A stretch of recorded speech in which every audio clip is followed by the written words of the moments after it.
1 தீமோத்தேயு 4ஆம் அதிகாரத்தில் 8வது வசனத்தை நான் வாசிக்கிறேன் பாருங்க. சரீர முயற்சி அற்ப பிரயோஜனம் உள்ளது, தேவ பக்தியானது இந்த ஜீவனுக்கும் இதற்கு பின்வரும் ஜீவனுக்கும் வாக்குத்தத்தம் உள்ளதாகையால் எல்லாவற்றிலும் பிரயோஜனம் உள்ளது. ஹல்லேலூயா, சத்தமா ஹல்லேலூயா. சரீர முயற்சி அற்ப பிரயோஜனம் உள்ளது, தேவ பக்தியானது இந்த ஜீவனுக்கும் இதற்கு பின்வரும் ஜீவனுக்கும் வாக்குத்தத்தம் பண்ணப்பட்டிருக்கிறதா? அப்ப நல்ல கவனிங்க. அப்போ தேவ பக்தி என்றால் என்ன? ஆண்டவர் இயேசுடைய குணாதிசயங்கள், பரிசுத்தமான வாழ்க்கை, கற்பனையின்படி வாழுகிற வாழ்க்கை, கனி கொடுக்கிற ஒரு வாழ்க்கை. இந்த வாழ்க்கை இம்மைக்கு மாத்திரமல்ல மறுமைக்கும் வாக்குத்தத்தம் பண்ணப்பட்டிருக்கிறதா? ஹல்லேலூயா. சரீர முயற்சி அற்பமுள்ளதாகவே இருக்கிறது. இப்ப நம்முடைய வாழ்க்கையில் அன்றாட காரியங்கள் சந்திக்கப்படுவதற்கு நம்ம சரீரத்துல நிறைய முயற்சிகள் எடுக்கிறோம். ஒருவேளை பிள்ளைகளுடைய எதிர்காலம் நல்ல ஆசீர்வாதமாக இருக்க வேண்டும் என்று சொல்லி நல்ல பள்ளிக்கூடத்தில் சேர்க்க விரும்புகிறோம், நல்ல கல்லூரிகளில் சேர்க்க விரும்புகிறோம், பிள்ளைகள் ஃபர்ஸ்ட் ரேங்க் எடுக்கணும்னு சொல்லி நம்ம விரும்புகிறோம், கோல்டு மெடல் வாங்கணும்னு சொல்லி விரும்புகிறோம், நம்முடைய சரீரத்தை பேணி பாதுகாப்பதற்கு நிறைய எக்ஸசைஸ் பண்ணுகிறோம். ஆமா, இந்த பிசினஸ் செய்து விடலாமா, அந்த பிசினஸ் செய்து விடலாம் என்று சொல்லி சரீர வளர்ச்சிக்காக, சரீர சஸ்டெனன்ஸ் பண்ணப்படுவதற்காக, நீங்களும் நானும் இந்த உலகத்தில் வாழுவதற்காக அநேக முயற்சிகள் எடுக்கிறோம். ஆனா வேதம் சொல்லுகிறது பாருங்க, சரீர முயற்சி அற்ப பிரயோஜனம் உள்ளது. அதெல்லாம் அற்ப பிரயோஜனம் தான், அது தேவையில்லை என்று சொல்லி வேதம் சொல்லல. அதெல்லாம் அற்ப பிரயோஜனம் தான். ஐயா, வாழ்க்கையில நீங்க கோடிகளை சம்பாதிப்பது அற்ப பிரயோஜனம், அது தேவையில்லை என்று சொல்லி வேதம் சொல்லல. பணம் சம்பாதிப்பது தேவையில்லை என்று சொல்லி வேதம் சொல்லல. ஆனா அது அற்ப பிரயோஜனம் உள்ளது. சரீர முயற்சிகள், அது சரீர தேவைகளுக்காய் படுகிற பிரயாசங்கள் அற்ப பிரயோஜனம் உள்ளது. ஆனா இம்மைக்கும் மறுமைக்கும் வாக்குத்தத்தம் பண்ணப்பட்டிருக்கிறது எதுவா? தேவ பக்தி. ஹல்லேலூயா. கேளுங்களேன், பக்கத்தில் உங்களை பார்த்து கேளுங்க, இல்லை உங்களை பார்த்து கையை இப்படி திருப்பி கேளுங்க. வாழ்க்கையில தேவ பக்தி உண்டா? இந்த தேவ பக்தி இன்மைக்கும் மறுமைக்கும் வாக்குத்தத்தம் பண்ணப்பட்டிருக்கிறதா? ஹல்லேலூயா.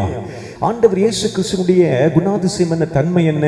பரிசுத்தமான ஒரு வாழ்க்கை. அப்ப நீங்களும் நானும் உலகத்தால் கரைபடாத ஒரு வாழ்க்கைக்கு அர்ப்பணிப்போமேனா அது தேவனுக்கு முன்பதாக மாசில்லாத சுத்தமான பக்தியாயிருக்கிறது. ஹல்லேலூயா. இன்னும் நேர்த்தியாக தீத்து புத்தகம் 1ஆம் அதிகாரத்துக்கு நேர கண்களை திருப்புவோமே. ஆமென்.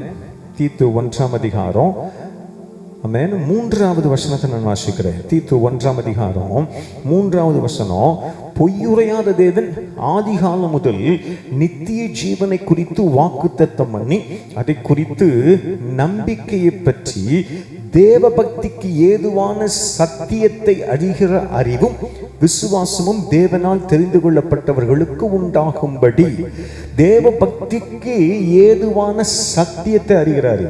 ஹல்லேலூயா. இரண்டாவது என்ன? ஆண்டவர் இயேசு கிறிஸ்துவின் சிறப்பான குணாதிசயம் என்ன? கற்பனைகளின்படி எழுதியிருக்கிறதே என்று சொல்லி தான் பிசாசு அப்படி இருக்கிறார்.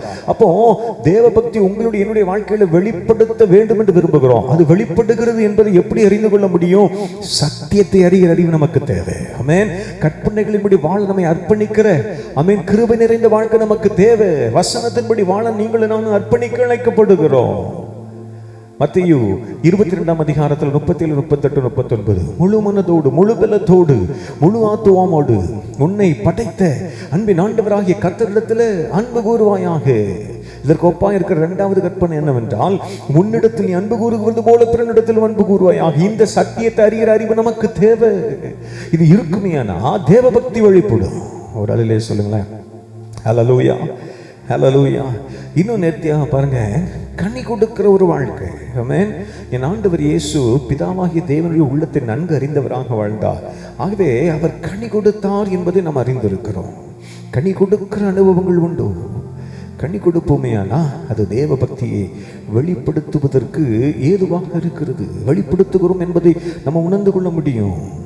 கலாத்தியர் 5ஆம் அதிகாரம் 22, 23 நான் வாசிக்கிறேன் பாருங்க. ஆவியின் கனியோ அன்பு, சந்தோஷம், சமாதானம், நீடிய பொறுமை, தயவு, நற்குணம், விசுவாசம், சாந்தம், இச்சையடக்கம், இப்படிப்பட்டவைகளுக்கு விரோதமான பிரமாணம் ஒன்றுமில்லை. கலாத்தியர் 5, 22, 23 வேதம் அருமையாக சொல்லுகிறது. கனிகள் உண்டோ?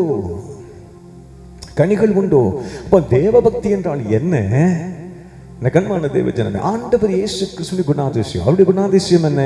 பரிசுத்தமான ஒரு வாழ்க்கை, கற்பனைகளின்படி வாழ அர்ப்பணிக்கிற கிருபை நிறைந்த வாழ்க்கை, கனி கொடுக்கிற வாழ்க்கை, இது நம்முடைய வாழ்க்கையில் காணப்படுமையானா தேவ பக்தியை நம்ம வெளிப்படுத்துகிறோம் அப்படின்னா வெளிப்படுகிறது என்பதை நாம் உணர்ந்து கொள்ள முடியும்.